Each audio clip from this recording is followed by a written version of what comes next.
Hey guys, in this video we're going to talk about blood clots, heart attacks, and strokes, okay? A lot of people want to avoid blood clots. They want to avoid getting a stroke. I'm sure you do as well.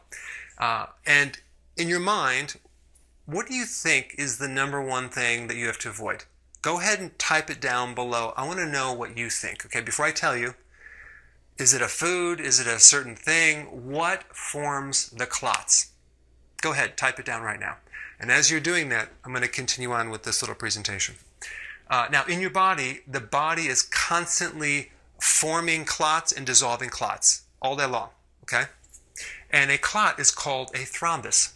And what makes up a clot is 65% fibrin, that's protein, okay?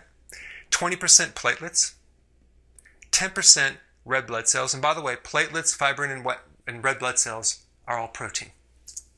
1% white blood cell, okay, that's protein too, and only 4% cholesterol.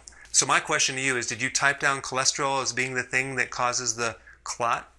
Okay, I'll find out when I read the comments. But the point is that a very small fraction of a clot is really made up of cholesterol.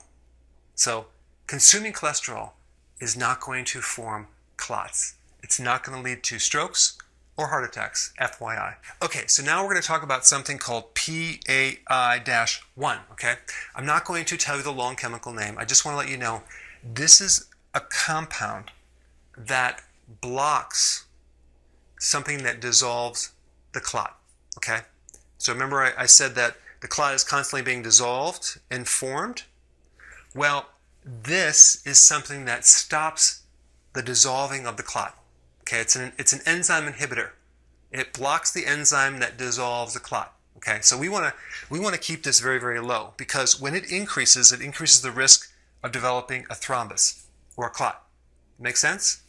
Okay, so basically it's an enzyme inhibitor. So now the question is, what triggers this compound?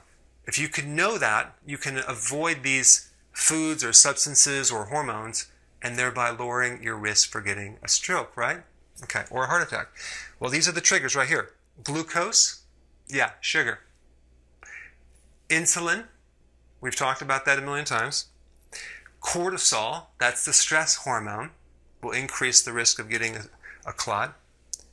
And estrogen, that's why women that take HRT, hormone replacement therapy, are more at risk for getting a stroke. Interesting.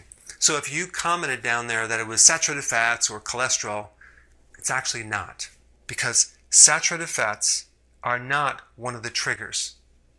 Cholesterol is not the thing that triggers a clot. Okay? Thanks for watching.